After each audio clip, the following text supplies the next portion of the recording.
Good evening, everyone. Welcome to Tuesday Night Rotor Talk Live. We have our very special guest, Mike Daniels, who'll be on in a few minutes. Hope everybody had a great Tuesday today.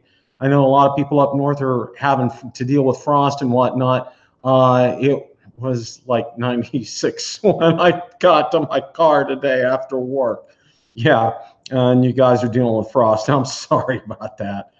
God, I don't miss that. That's all I'm going to say as far as that's concerned. Family 5, Bill Thomas, welcome. Rich, welcome. Archie, welcome. Glad you guys have joined us tonight. We have a good show. It's going to be very interesting. We're going to have a good conversation with Mike here. Mike's a great guy, and I'm looking forward to getting him on. Archie T, welcome. Mike Roche, welcome. Glad you're here. David Ma, welcome. Floyd Motes, welcome. Glad to see you're here tonight. Lloyd Mendenhall, welcome. Glad you're here.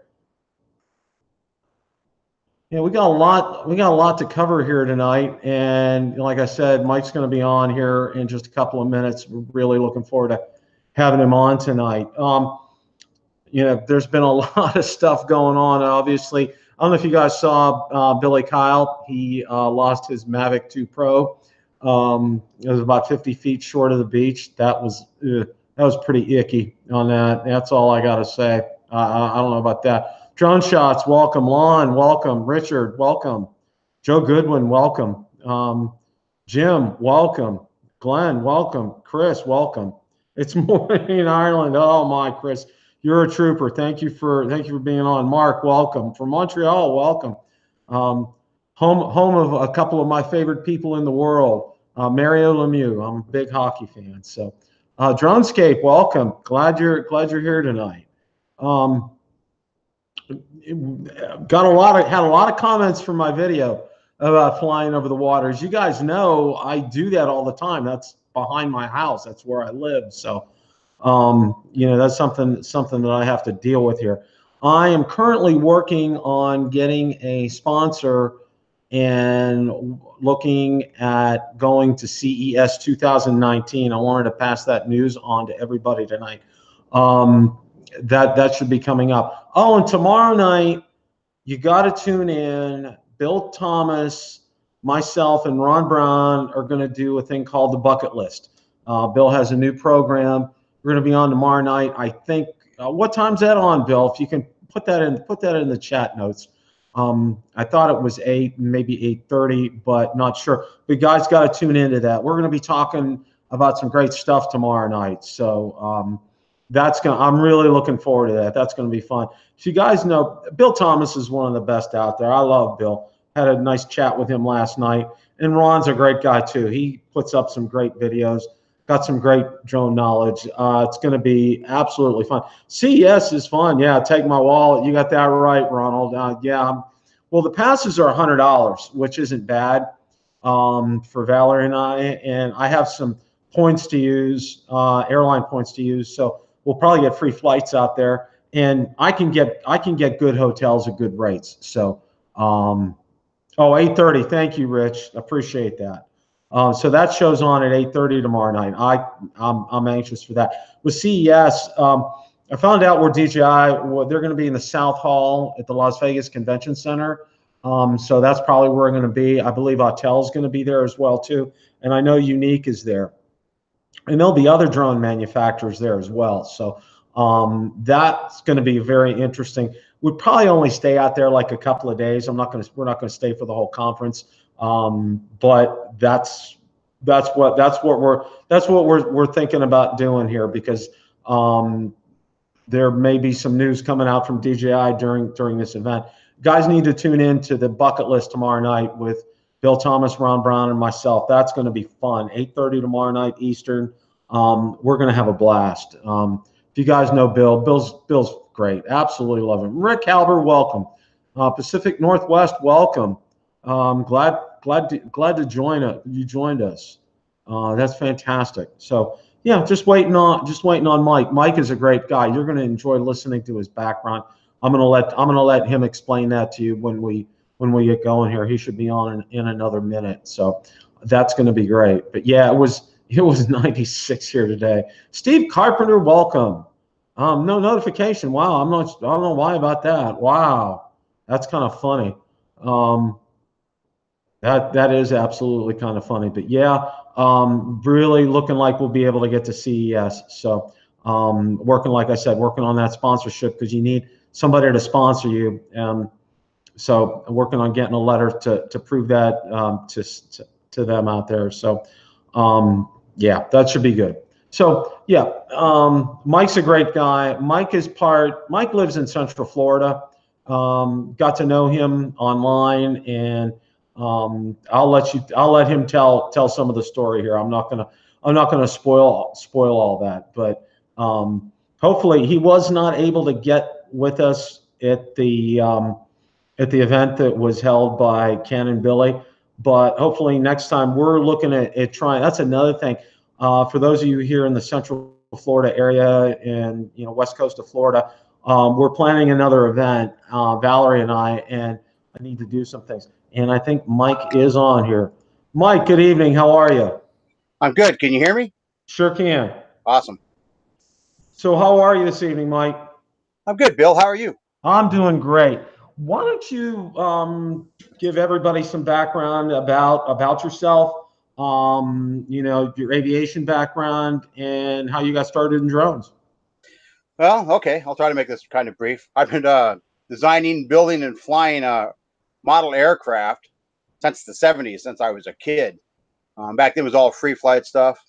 My father got me into airplanes. He was a P-40 airplane mechanic in World War II, actually. And in the 90s, I got into remote control airplanes. In the early 2000s, I started flying radio-controlled helicopters. The Mavic Phantom 1 came out, the DJI Phantom 1 came out. I had one of those right away and flew it and modified it till it couldn't take it anymore. And I built a big hex rotor, and I've been playing with this stuff for a long time. I've owned various unique aircraft and Phantoms, and I fly little tiny whoops. And I'm also a licensed airplane pilot, single engine land and single engine sea. I love aviation. I volunteer at Sun and Fun up the street from you there in Lakeland, and I volunteer at DeLand, which is happening the 1st, 2nd, and 3rd of November this year. Awesome. The Land Awesome. Aviation Showcase. That's fantastic. Yeah, I work in downtown Lakeland. So Nice. One of the things that I think it's an extremely fascinating subject because obviously we live here in Florida and there's lots of water around here. And yes. It's, no matter where we're at, no matter where we fly, we're going to run into water. And I know you've seen my videos because I have the lake behind my house and, we're pretty much right on the Gulf here. And, and you have lots of water by you. So how did you, as far as, get the idea here to do floats? How'd that come about, Mike? Well, that came about from our Facebook group, the Central Florida Maverick Owners Facebook group. Mm-hmm. And when we first started that group, when Ryan first started it, we used to do these get-togethers. And we had a get-together at the St. John's River at this park out near, not too far from the land one day. And some people show up that I didn't know. We had about 5 or 6 guys show up to fly our Mavericks around. And this guy named Aaron that I just met that day, I'd never seen before. He pulls out this float kit he bought on eBay and starts sticking it on his Mavic. And I'm like, that is the dumbest thing I ever saw in my life. I can't believe he's doing that. And then he's flying the thing around. I'm going, it's just ridiculous. And then he lands it on the water and he takes off in the water. I'm like, oh, that's the coolest thing I've ever saw. And being a seaplane pilot, it just kind of drew me in, I guess. So the problem with the float kit he had is it set funny on the ground. It set even worse in the water, and it made it take off kind of odd, especially from the water. And the floats were always getting into shots of his camera.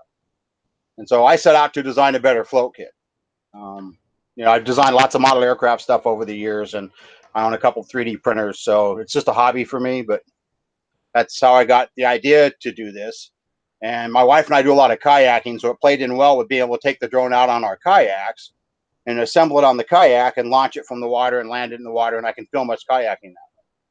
Now, I've seen your, I saw the floats that you had designed for the Mavic Pro for that one, and I know, you had used, like you said, you used a 3D printer to do that. Now, and we'll play a clip here, and we'll talk about that in just a little bit. But for the Mavic 2 Pro, how did you come up with that design? Is that something that you came up with, or how'd you get to that?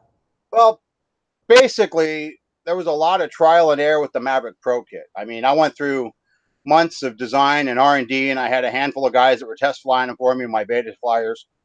And when I thought it was perfect, right, we started selling them and shipping them everywhere. And I wasn't trying to make $1 off it. I just started making them for my friends, and then people started asking for them. And over time, you know, we found little flaws and things I didn't like about the kit. The original kit connected to the little, on the back, to the landing skids where the little loops were at, on the back landing skids in the Mavic Pro. Now, the Mavic 2 does not have those skids. So right off the bat, I said, this is my opportunity to do what I wanted to do and redesign that system. The first system worked fine for what it was designed for me. But a lot of other people, maybe with not my dexterity or whatever, just couldn't get it quite right sometimes. So none of the parts from the Mavic Pro kit, except the actual floats themselves, fit. So I had to redesign it from scratch. So I did it in 360 Fusion and a couple other pieces of software I got. And I designed them so they would clip on the arms. These are the new back brackets for the Mavic 2. Okay. They clip on the arms. And the floats, I've got the styrofoam balls, and you just run these bolts that I print. Yes, so I used to print, now I cast the bolts. They're still plastic. And you run them through, and you put the 5 styrofoam balls on them. But with the Mavic Pro early on, one of my eBay guys commented, you should make them so they can squish up. I'm like, oh, you're crazy. But then we played with it, and it took me months and months and months to build this. Right. And that squishes flat, goes in your pack. You can inflate it out, and the studs thread into it, because I just print the 3D studs that thread into the nut. So any of my brackets take either the bolts with the styrofoam or the bolts with the printed floats. The printed floats are real tricky. It took a long time to get this to work just right so they could be hollow and like that. But, so what seems to work better, the printed floats or the styrofoam, in your experience, just from? That's a good question. I'd say there's pros and cons to both. The reason of the tip of this thing, the acorn tip on it, which makes it set in the water like that, basically, it does tend to maybe make it stick in the water a little better and handle some of the waves a little bit better, I would say marginally. The downside to this is it's hollow. And living in Florida, you may or may not be a boat owner. I only own a kayak, but I've spent enough time on boats to know that boats leak. I mean, I'm a seaplane pilot. The floats on float planes leak. Seaplanes leak. That's part of your pre-flight, is to sump the water out of the bottom of these aircraft. So the styrofoam balls, they never leak. So styrofoam is much more secure, and it's very stable as well. These are just convenient because they fold up and they look cooler. We printed different colors, and I like to put different colors on the front and back, because when the drone's up kind of far away from you, it helps to keep orientation on where the front and the back of the drone is. Put the big balls under it that are different colors. That's very good. You know, and I know, you know, this weekend, and I want to thank you for commenting on my video. My video has kind of taken a life of its own right now, when I had a couple of subscribers comment that their Mavic 2s were, you know, descending automatically without anyone touching anything. And what I want you to do, Mike, is to kind of give everybody an education. You know, I know DJI has their video on how you should fly over water. You know, tell me at what point it changes from a GPS barometer system to the downward sensors, and how we should fly over water. Okay, that's, by the way, I'm sorry if I overstepped my bounds answering those questions, but oh, no, I just kind of knew some of that, so I figured I'd share it. So absolutely. Basically, all I know is what I've learned from my experience, and I've got tons of time flying low to the water, and what I've read. Now, DJI claims in their tutorial, their tips on flying over water, that if you're going to fly below 6.6 feet, they say 2 meters, that you should disable the sensors. But it also states on in their manual that the sensors, the bottom positioning sensors, which are cameras, by the way, as you probably know, on page 21 of the Mavic 2 manual, it states that these sensors can work up to 33 feet. So I've experienced hovering changes with the sensors on over water at 15 and 20 feet. I've never really experienced it at 30 feet, but I suppose it could be possible. So the drone bases what it does, I'm assuming, based off of the algorithms in it on what kind of GPS lock it has. Ideally, the sensors really help at low altitude, and they're great for indoors, the bottom positioning sensors. So I've been flying with my Mavic Pro with the sensors on the bottom forever, and I've been doing that with my Mavic 2 as well. You just got to pay attention. If you follow DJI's advice and disable the sensors, and it's not bad advice at all, because it'll hold its altitude much better if you're over water. If you follow their advice and you disable the sensors, you lose what I call the soft land. If you've never flown an RC helicopter, you've never flown any drone but a DJI drone, then you're used to bringing it down to land, and it gets 18 inches off the ground and kind of stops, and you push the stick all the way down, and then it goes landing, and it lands nice and easy right where it's supposed to. If you turn those sensors off, it doesn't do that. You push the stick all the way down, it will slam into the ground really fast. You have to actually land it like it's an RC helicopter, and it may actually even wander a little bit because it doesn't have the bottom positioning sensors on. So you have to give it a little stick and land it easy. So if you're going to do this with the sensors off, and you should do it with anything, but practice over some ground in a secure area first before you go out on the water with that thing. So you don't get caught off guard if you're trying to land it in a boat or hand catch it or something. Yeah. One of the, you know, and one of the things I was going to ask you, I had some more comments. I've had a lot of comments on that video, but one of them was, how do waves affect this? Because, you know, where my lake is, I get some ripples. It's only when we get storms that it kind of gets choppy and stuff. But do waves play into affecting the sensors on the bottom, Mike? Yes, exactly. They do. They have a big part of it. The video that you're going to show that I did on the low altitude testing, I did one over the pool, which is smooth, calm, and I did the other one over the lake behind my house, the little boat launch to the lake behind my house anyway. And the water out there was ripply from the wind and stuff. And when you get the rotorcraft down low enough, the drone, it'll actually make its own ripples on the water.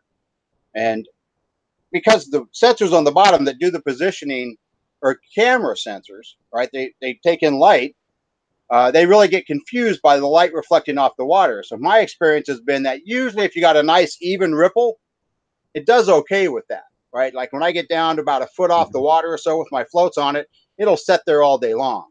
But you get a couple feet up, and now the rotor wash doesn't create enough ripple in the water, and the light reflection can kind of change a little bit. It doesn't stay even, and the drone gets confused. So it's all about the light reflection. At any given day, waves, calm, you know, slight ripples, whatever you got, where the sun's at in the sky, you can lose altitude from it. You really can't trust it. So you really just got to pay a lot of attention when you're flying over the water.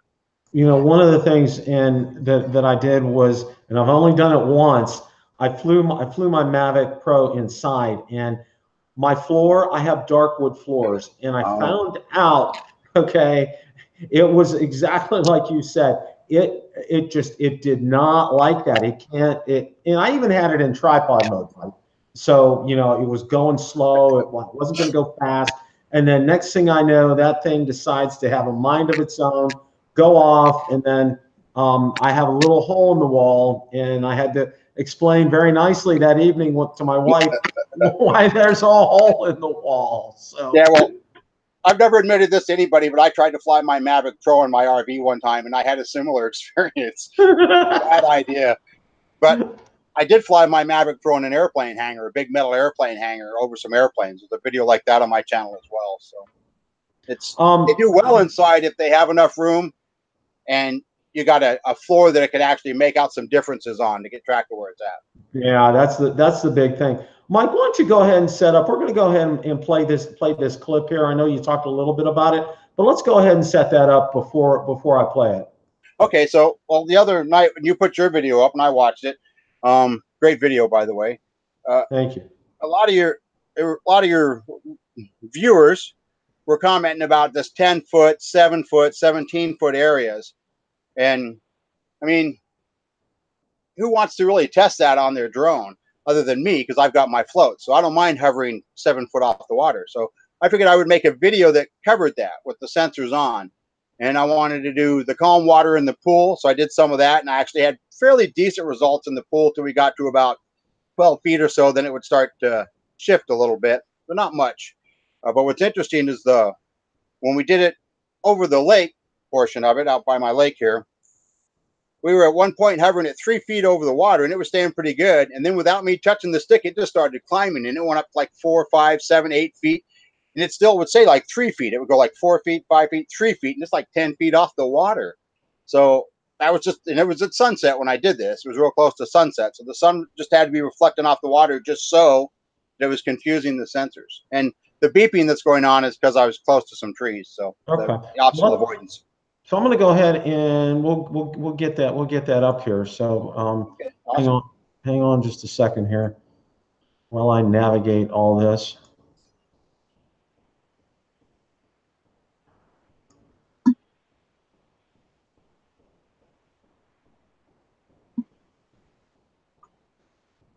And the sound's off. I turned the sound off because it would kind of reverb here. So.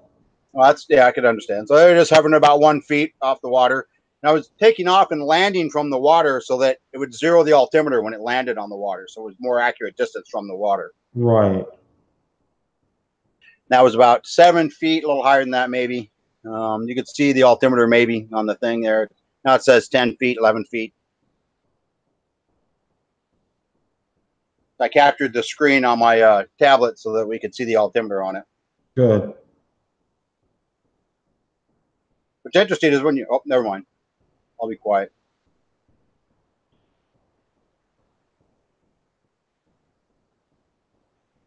This is the boat launch out to our lake.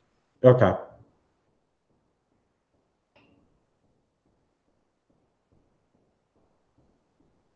And it stayed there about 1.5 feet off the water pretty good. Mm-hmm.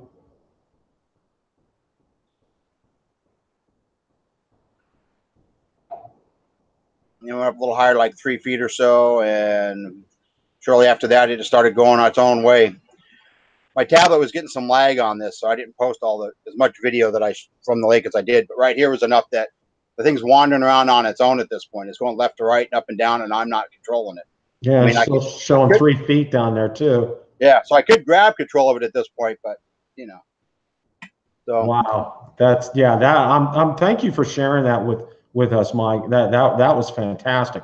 You know, that brings up, you know, an issue here. I mean, I hate to say that, you know, is there something wrong with the, you know, either the barometer, the GPS, or the sensors that, you know, like you said, it was showing 3 feet and then all of a sudden it was up at 10 and still showing 3, or?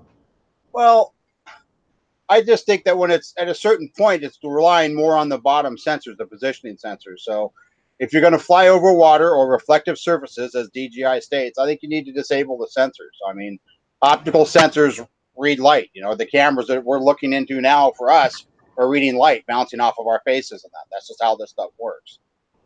And when you've got waves reflecting the light, it confuses the computer that's trying to determine what's going on with that. Well, everybody's telling me they didn't get to see the video, so I'm going to try doing this again, and I don't know why. You know, I shared the screen. Let's give this a shot here again. Okay. Hit share. Let's go to this. All right.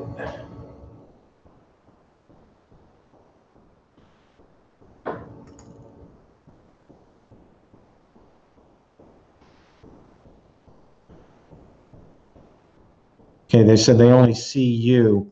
So I don't know if I can do this while I have you on. So I'm just going to end up dropping a link in the comment section because I'm sharing and they're saying all they see is you, Mike. So sorry to hear that. Yeah, well, I'll definitely drop a link in the comments section. Guys, I apologize for that. I had no idea. I thought it would end up present to everyone. Okay. You were screen sharing and presenting to everyone. Okay, let's see if this makes a difference here.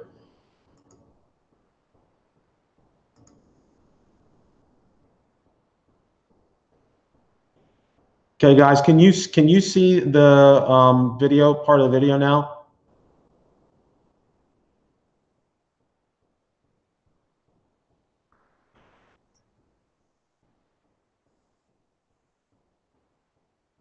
Okay, no, they're saying no, they can't. Okay.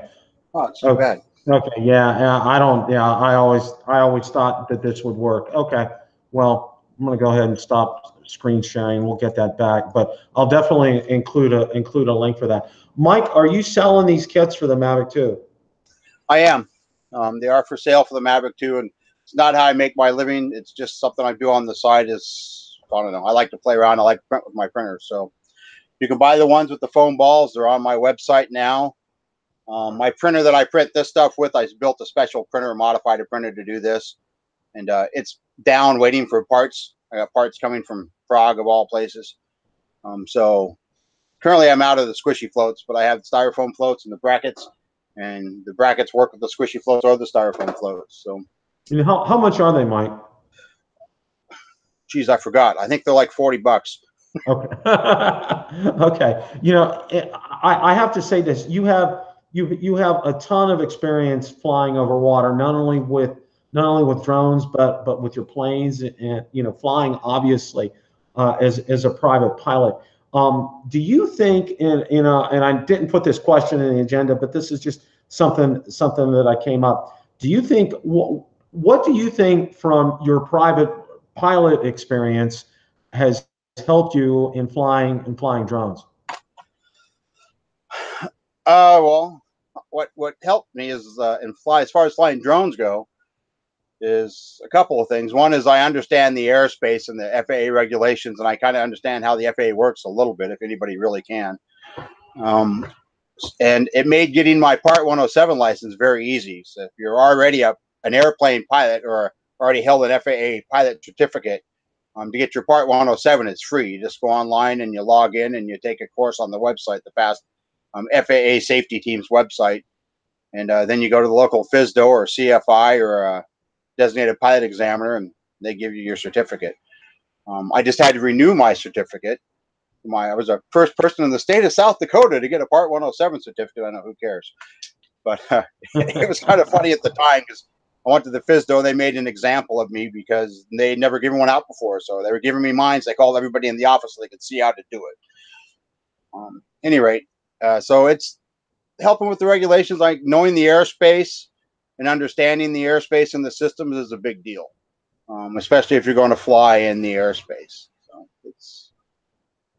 So, you know, and I gotta ask you this question too. You know, as far as, you know, everybody's made a lot of just a huge big deal about the new bill that just passed the House, was signed by the president. You know, basically it's affecting hobbyists more than it's affecting Part 107s, and I'm a Part 107. What do you think of all that, Mike? I mean, do you think, you know, I'll preface it with this, you know, I think regulations are good because I think there's a lot of people, most people out there do what they're supposed to do. There's a few rogues that are out there. So what do you think? What do you think of all this? Well, I think it was inevitable. I know I haven't read all the 1,000 pages of this bill, but I have skimmed through what affects the drone stuff. And I know some people are pretty upset about it. And I've commented on a couple other YouTube videos on guys that have made things like this. I don't think it's as bad as people think it is. You know, nobody really likes to be regulated. Nobody likes things to change. If we do something really good, it works for us, we don't want to see it change. But, you know, they're talking about making everybody that flies a radio-controlled aircraft take a test. And right away, everybody thinks, oh, you're going to send my 13-year-old boy down to the CAT center at the airport and charge him $150 to take a test that he's got to study for. That's not what it is. I think that the direction they're heading for, what they want with that particular regulation change, is they're looking just to make it safer. If you're a 15-year-old kid flying a radio-controlled airplane, you need the basics of safety. You don't need to understand airspace and that. But you need to understand how the aircraft flies, that the propeller can chop your finger off, things like this. So I see it as being a free test. I don't know, they don't say, but this is the way I view it. It'll be something that'll be free, and you'll get a little piece of paper that says I passed, and you carry it in your pocket. You know, so I look at most of it and it doesn't bother me too much. Some of the other things is the privacy portions of it. They're concerned that people will be able, government will be able to take over control of your drone and, you know, land it or crash it or whatever they're going to do. While I get that sounds very scary, and I don't think that's something that'll be available to all law enforcement agencies. Who knows? When you look at what happened in Venezuela, where they tried to fly drones loaded with explosives in to kill the president, you can see why the government's a little concerned about some of this stuff. So I'm like everybody else. I believe in less regulations, you know, but there's always going to be somebody out there ruining it for everybody else. And safety is not really a bad thing. So I guess we'll kind of have to wait and see, because most of that stuff's not even spelled out enough. And the last thing I'll comment on, and that is the vague language. A lot of people talk about the vague language the FAA uses. Yeah, that's their safety. If you look at all the regulations pretty much that we work with as pilots, there's a lot of vagueness to it. And that kind of gives them a little bit of cushion to use a judgment call for the different situations.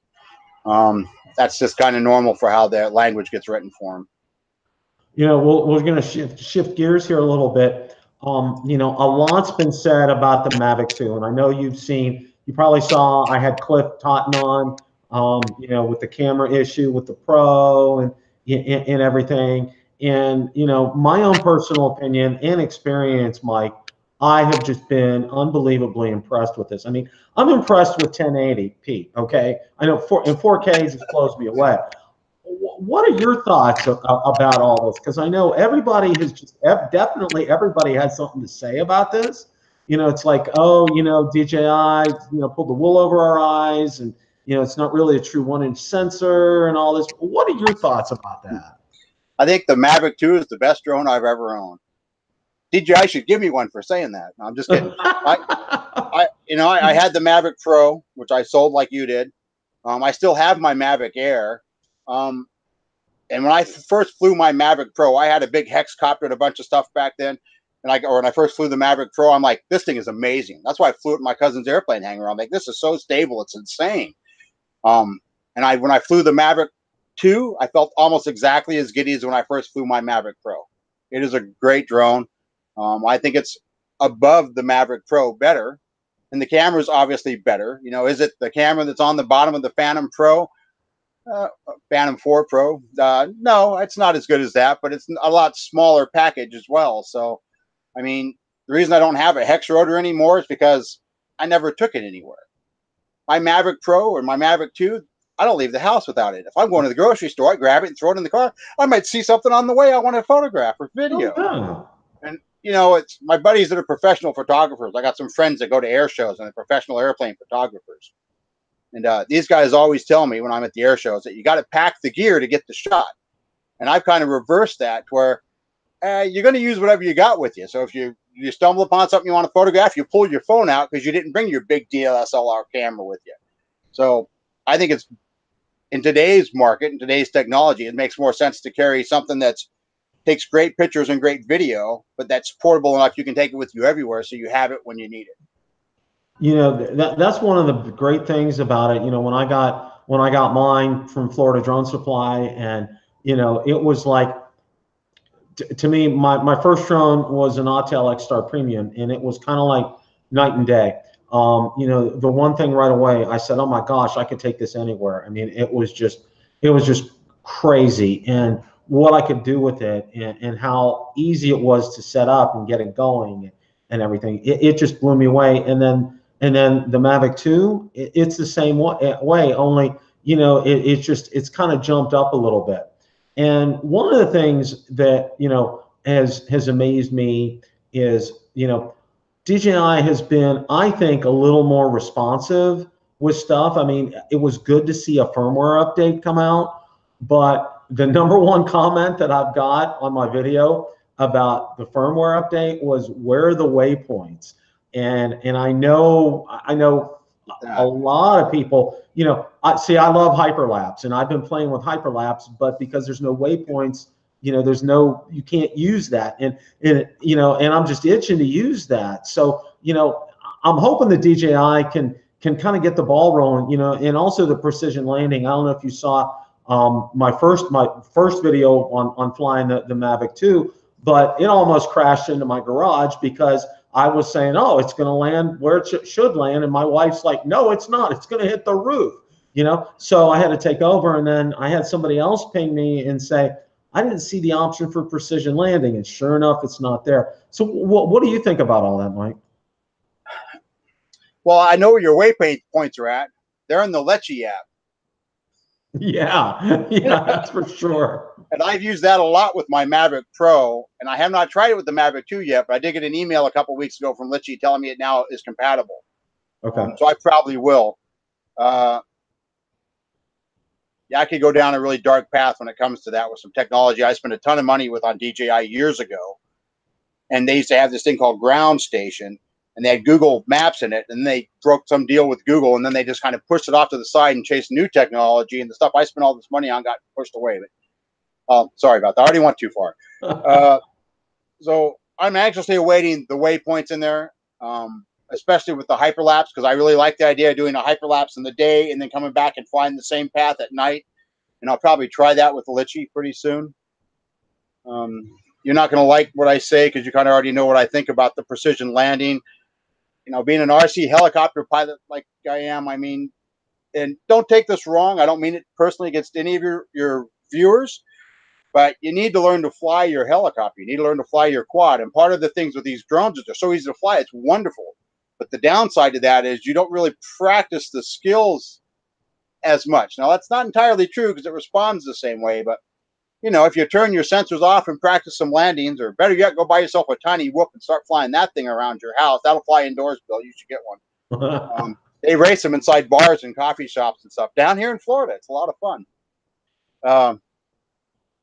Then you can improve your skills. The muscle memory is the same from an RC helicopter to a Phantom to a Maverick. The controls that we use in the U.S. anyway, the version of controls we use is the same. So the muscle memory is the same. Precision landing, I can see where in some cases that could be a very useful tool. So DJI promised it should come out. We're still waiting on that.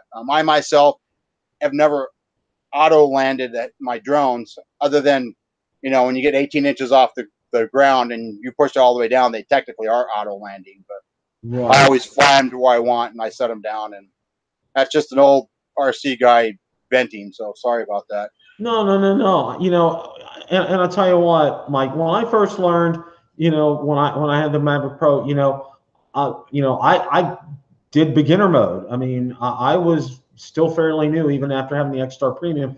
So yeah, I did use precision landing and until I got the hang of it and knowing where I was and seeing things, you know, and it's just like, you know, one of the scary things was one of the first times I used it behind the house over the lake, I'm seeing it and it's like going over the top of the house and I'm like, what's going on here? But it was like I didn't realize it, you know, where my perspective was and where it was coming down and looking at things. So I kind of got oriented. You know, and as time went on, you know, it wasn't long before I said, you know what, I don't need this anymore. And I got out of beginner mode and I didn't use precision landing anymore. And, you know, and there, you know, I've never really had a problem since then, you know, but I have some handicapped subscribers, you know, that this is something that is kind of a need for. One of my subscribers only has one arm, so it's difficult for him to use the controller. He has to use it with a mount. In fact, I have two of them like that. You know, and I have some subscribers who, you know, do a lot of hiking and they're in tight rock formations and places where they need something like precision landing and they kind of depend upon that. You know, so there are instances where it's like that. But like for you and for me, for, you know, people who, you know, we'll call ourselves experienced pilots, you know, that's not really necessary. It's not something that we really need, you know, on a daily basis. But if you're new or if you meet some of those other kind of criteria, then yeah, you know, I think that's a good thing. Well, I agree. It's a useful tool and it has a place. I agree. Yeah, absolutely. Yeah. You know, one of the other things that, you know, we're coming down at the end of 2018 and 2019 is coming up here in a hurry. And I mentioned before you came on, it looks like I'm probably going to get a sponsorship to get out to CES 2019. And awesome. There's a lot of rumors swirling, you know, the Phantom 5, they're talking about the Inspire 3, and they're also talking about a Spark 2 coming out. You know, and one of the other things, and I'm not going to spoil it, but tomorrow night we're going to be talking about Hubson's coming out with a new drone, and that's going to be, we're going to talk about that on the bucket list with Bill and with Ron tomorrow night, and I'm excited about that because it's at a good price point. It shoots in 4K. It's got a lot of great things, so I'm kind of hopeful for that. What do you see coming down the pipe, Mike? What, as far as like from DJI? Well, you know, Phantom 5's coming. We already know they're probably going to release the Mavic Enterprise eventually. I don't know. I haven't looked that much into the future. I mean, the Inspires are amazing drones if you got that kind of money. So I don't know. I haven't really paid much attention to what's going on in the future. I did want to tell you though that if you get to CES next year in 2019, I would say there's a chance I might be there, but yeah, never mind. I won't be. But if I was, I would have took you flying over the strip in a Cessna. Ah, that'd be flying Las Vegas. That's where I got my pilot certificate. I got an airplane. I fly out there still. It's not mine. I belong to the flying club still. Oh, okay. Yeah, that would be that Fun. would be absolutely incredible. I got a short story to share with you and with everybody. Back in 1983, I had signed up. I was taking through the community college a private pilot's course. You know, grounds. I was doing ground school, and it just happened to be it was through it. And I lived in Pittsburgh, and it was through at U.S. Air's training facility. We had one of their instructors teach us. So on the final class that night, we got to fly at the time, it was a multi-million-dollar simulator, and this was back in 1983. It was a Boeing 737, and I was just like, I was hooked. So I'm getting ready. We go out to one of the county airports. I was getting ready to do the first time fly thing for $25 or whatever, and all that. And then my former wife said she wasn't feeling good and didn't want to go up for to do that. And then we found out a couple of weeks later she was pregnant with our firstborn. So that kind of quashed, as far as that's concerned, that kind of quashed that. But I'm kind of living a little vicariously now through this. It's opened up a whole new world. I wish my dad was still alive to be able to see some of this because he wanted to be a pilot in World War II. He did aviation ordnance maintenance on carriers, and he absolutely loved flying and absolutely wanted to do it. His eyesight wasn't 20 back in the day. You had to be 20/20. There was no gray area there as far as that was concerned. So. But yeah, that's how I came close, but it ended up stopping right then and there. And but here I am today, and I can't tell you, Mike, how much I enjoy this and how much I enjoy this hobby. And there's great people out there like you and like everybody on the chat here, that love this hobby. And I'll call it, for lack of a better terms, for most of us, it is a hobby, and it's a wonderful hobby. And it gives us, and it gives people who watch our videos a whole new perspective on things, in seeing what it's like up there. I did a video over the Sunshine Skyway Bridge. Absolutely loved doing that. That was so much fun, and being able to see that from a different perspective, and just seeing. I know Ken Donna, Original Dobo, he did one around downtown Tampa. It just from a different perspective and seeing things, it's truly fantastic. It is. It's a great hobby, Bill. I'm glad we get to do it. The technology's advanced so much that it's just amazing what we have. I wish my father was still alive too. He loved airplanes. That's where I get it from, and he passed before I got my pilot certificate, so he never got to see that.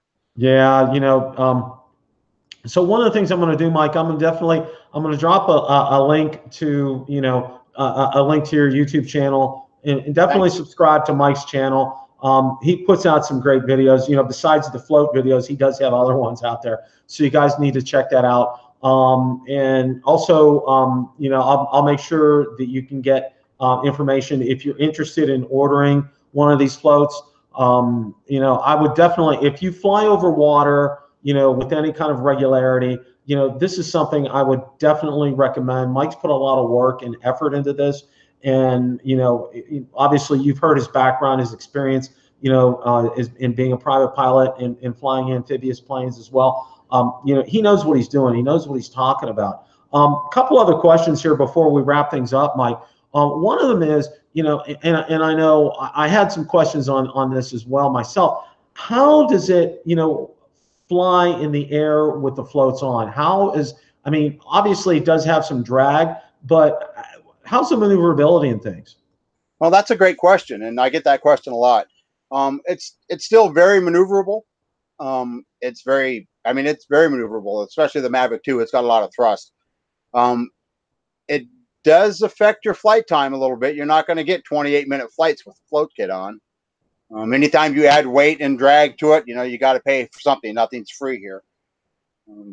Yeah, but when you fly it, you probably won't even notice it. I mean, it's still very maneuverable. My floats don't get in front of the camera unless the camera's pointed straight down and you're doing really hard maneuvers left and right.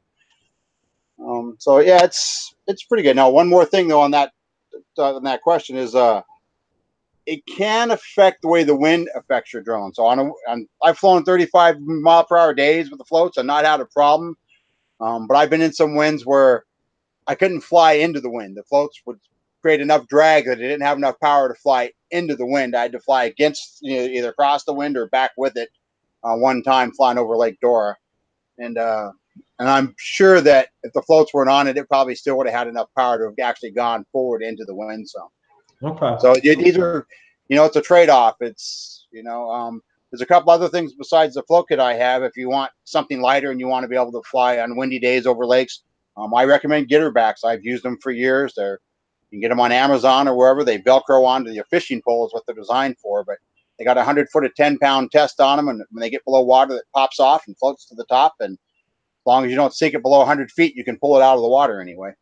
Yeah, I have seen those. You know, Mike, I'll definitely, you know, I'll get the link to your YouTube channel. And also, I assume your YouTube channel, you have your information about how to order and whatnot, or maybe you can drop me a, you know, email me your link for that, and you know, and I'll definitely get that in the description, because I think, you know, like I said, you know, if you fly over water with any regularity, and you own a Mavic 2, you definitely need to check this out, because like I said, you know, Mike's done his homework on this, and it was a very educational time here tonight, Mike. I really want to thank you for sharing part of your evening tonight with us.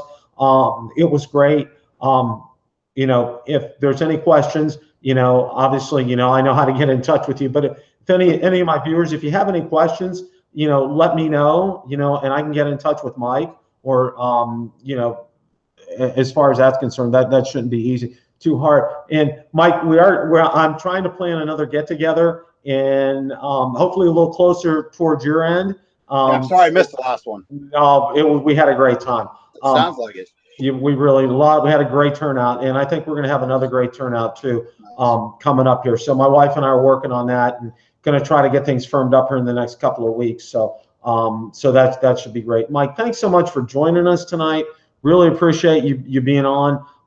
You know, we'll definitely check back in with you at another time. And you know, these float kits are something, if you do fly over water, you should really seriously consider that. Mike, thanks so much again. Thank you, Bill. It's MikeFlies.com, by the way, is the website. Okay, MikeFlies.com. Okay, gotcha. Okay, Mike, thanks so much. We'll definitely stay in touch, and I'll get all this in the description. Thanks, Bill. Hope we can fly together soon sometime. Yes, absolutely. Take care, Mike. Bye.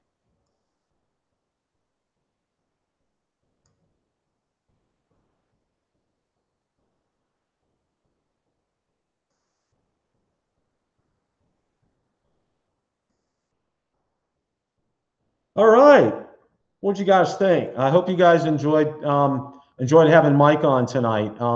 Ryan, welcome. Glad you showed up. Ron, thank you for showing up. I can't say enough about Mike. Mike's been a good friend of mine for a while. You know, looking forward to getting together with him. You know, like I said, these floats are fantastic that he has. You know, and go back and watch some of the videos he did with the Mavic Pro and the floats on that. Like I said, he did a fantastic job with that, and he knows what he's doing. He's a private pilot, and can fly amphibious planes as well too, and that takes a lot to do that. Brian, welcome. I just saw you were on here tonight. Yeah, Mike Daniels Flow Kits. Thank you, Steve Carpenter, for posting that. Definitely need to check that out. You know, and I know we talked a little bit, you know, about my video, and it's kind of taken a life of its own. So, you know, and I think the rule of thumb here is, as Mike was saying, you know, if you get below 33 feet, you know, if you want to really fly over the water, it's okay to shut the sensors off. But the one thing is, you need to remember, if you're going to land, it's going to come down like that. There's going to be nothing, you know, where it stops and it hovers before, and then you have to, you put the stick all the way down and it comes down easy. You know, it's going to come down, like Mike said, like that. So if you do shut the sensors off, remember that. But you might want to, after you're done flying over the water, turn the sensors back on before you land, so you can just land normally. And when you do that, you want to use, and I don't have the controller here, like Mike said, you want to kind of be gentle with it and use, and, you know, grip it like this with your thumb and your forefinger, and then just kind of like, you know, gently pull it down instead of like going down like this or being hard on it. When you do that, and you know, it'll land softly. And as Mike said, you know, when you're testing this out, you know, if you shut that off, you know, kind of practice over a safe area, he said. You know, that would definitely be a piece of advice for that. So, you know, the video itself, you know, I got a lot. Mavic 2 allows you to set a button to turn off lawn. That's a great point. Thank you for doing that. So you can set that up on the remote to shut all your sensors on or off. That's a good point. Thank you for bringing that up. So, you know, that's something, you know, that you need to consider if you do a lot of flying over water. And like I said, down here in Florida, you know, that's part of the name of the game is we do a lot of flying over water here. I mean, that's just part of what we have to deal with. You know, I have to always remember, okay. I'm sorry, I was just reading the comments there for a second. You know, one of the things, you know, I know Brian is going to be going down to the DJI's Airworks conference down in Dallas coming up at the end of October 30th, November the 1st, I believe. And, you know, it's kind of like a given that DJI is going to, you know, announce the Mavic 2 Enterprise. And they're also going to have their the new Phantom 4 RTK, which is going to be, you know, that's a specialty type of drone. It's definitely going to be used for like surveying and construction sites and things like that. And I'm sure Brian could probably tell us about that as well. You know, that's a very sophisticated type of piece of equipment, and I'm sure that's really going to help them out. So that's going to be fantastic. Like I said, I'm working on getting a sponsor to get to CES. That should be getting some information on that. So I'm looking forward to that. And, you know, I'm planning on, you know, we're also working, Valerie and I are working on getting another get together here in, you know, I'll call it Central Florida for lack of a better term. You know, probably in the November time space, maybe even December, before, definitely not around the holidays, to allow you guys a chance to be able to come to it. And it's going to be a little bit more towards Orlando, not exactly in Orlando itself. But Brian pointed out a place to us, and I'm going to give them a call and maybe go out there and pay a visit one of these weekends coming up. See if that would work out. So that's going to be something that's going to be pretty exciting. We're looking forward to that. So you know, and I know a lot of you guys probably saw Billy in his drone. My heart's like for him with that. It was so close. He was so close to getting that back. I don't know what to say. Wow.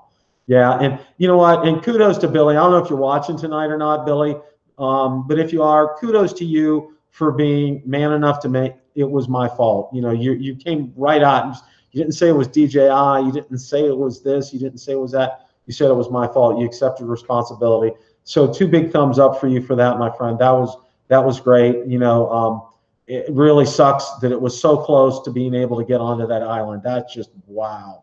So, you know, we all feel for you. Hopefully, you know, you can get some money saved up and get another one here in short order. But yeah, even my wife was like, oh no, she saw the video. She goes, oh no.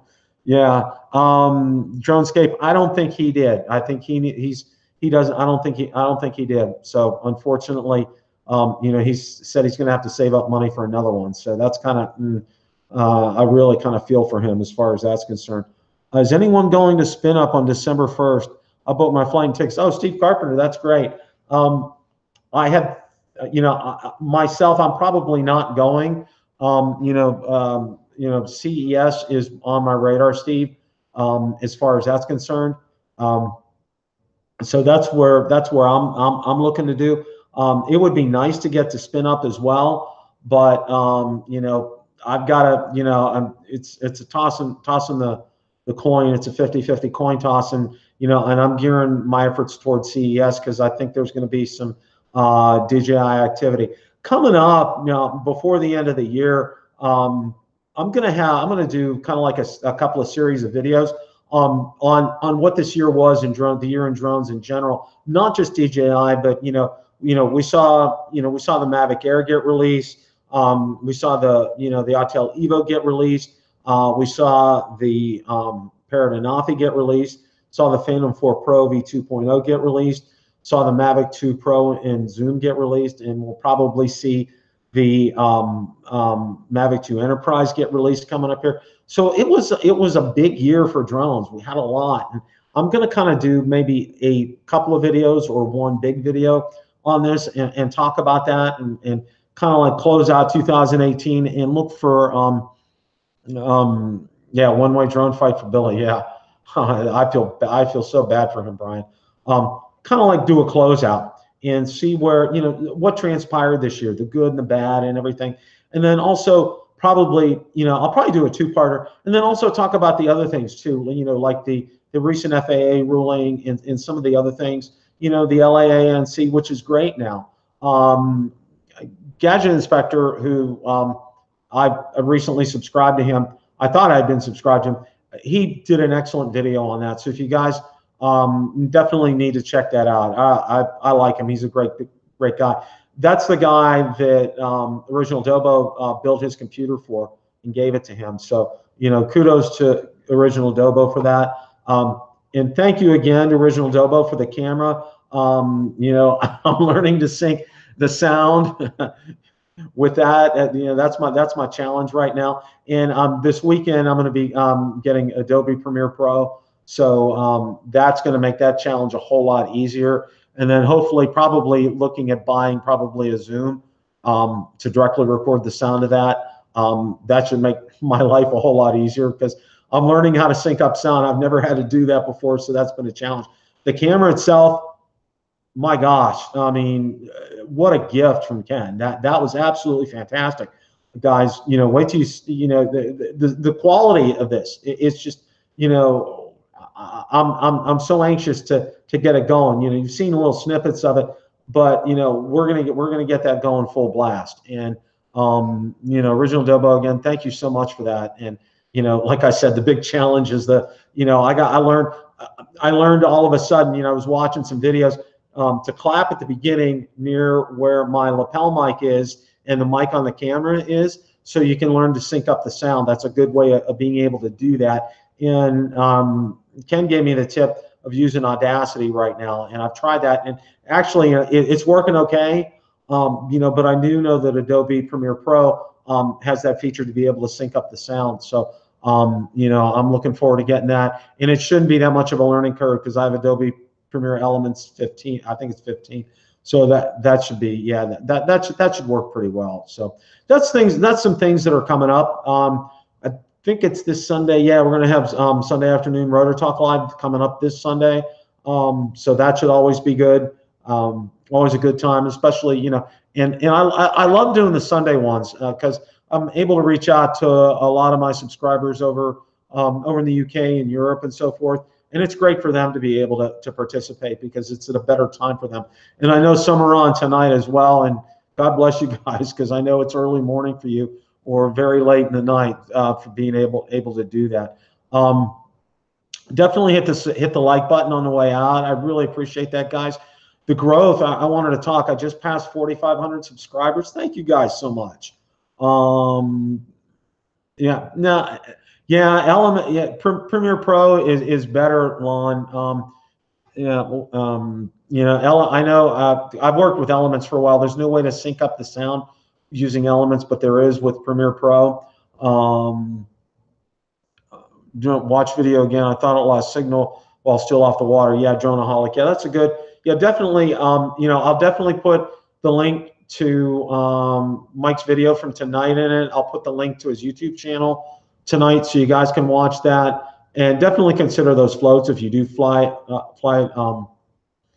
over water at all. Mike's had so much experience with that, and he's also kind of, a drone had turned over in one of his videos, and he got it dried out and got it running again, and it's fine. So he really does know his stuff. So you definitely want to check his channel out. I highly recommend him, and he's an absolute, totally great guy. I absolutely, love him. He's been fantastic. He's given me an awful lot of advice, online. We've had quite a bit of chats and everything. So absolutely fantastic. I'm going to kind of wrap things up here for tonight. Again, Mike has definitely subscribed to his channel. He has some great advice, and I wanted to get him in tonight, and he said he had availability, which was great because of what we found out regarding flying over water. So the big rule of thumb is if you fly below 33 feet, you probably want to shut off your sensors. But to know that when you land, you probably want to turn them back on. And Lon brought up a great point, is to be able to set that up on your controller with one button to shut your sensors off and turn them back on. But definitely be careful when you're flying, at under 33 feet, and if you're flying like at 10 feet, that type of thing. Keep an eye on it. Even with those sensors off, it could still go down. So definitely you want to pay attention to that. And when in doubt, push up on that throttle, get up. It's not worth it. It wasn't. Billy found out, unfortunately, the hard way, what it's like to lose a drone, and I know some of you have done that as well. And you want to do everything you can, and I know, Billy admitted it was his fault, and like I said, I really feel for him on that score. So, but yeah, just be careful when you're out there, and if you're flying over water, and I would recommend investing in that float kit that Mike put together if you're going to do that and take that. So thanks a lot, guys, for showing up tonight. Like I said, we're going to have Sunday afternoon Rotor Talk Live coming up. I got some end of the year things that like I said, I'm going to do over, probably maybe a couple of videos, talk about the drones that came out this year, and talk about some of the rules, regulations, and other things that have affected us have come out. I think, those will be a couple of great videos. I'm kind of anxious to do that. I'm kind of looking forward, and what my plans are for 2019 for the channel. On Mike's website, it's mikeflies.com, DDA Ohio. Let me put that up there again. I'll put the link in the description, but again, it's mikeflies.com. I'll get the link in the description for you guys, so you don't have to do it. So yeah, if any of you guys are going to spin up, drop me a note in the comment section. I'm interested to see who will be going to that. I know it's supposed to be good. I know Billy's supposed to be there. Ed Ricker's supposed to be there. Rick Smith is supposed to be there. Rick pinged me. He should be coming down to Florida here quick again sometime shortly. So we'll definitely get together then. Maybe get together with some of the guys here, have maybe a mini meetup if he has some time for that. I think that would be great. So again, thank you guys for showing up. We'll have Sunday afternoon Rotor Talk Live coming up. Have some end of year things coming up. We're working on getting a meet together. That first one was so good. We had such great participation. I'm looking forward to seeing you guys out there. Thank you guys so much for all you do for the channel. One thing you can do for me, give me some likes on the way out. I'd really appreciate that. Thank you guys for tonight, and remember, it's a great day to fly. Take care, guys.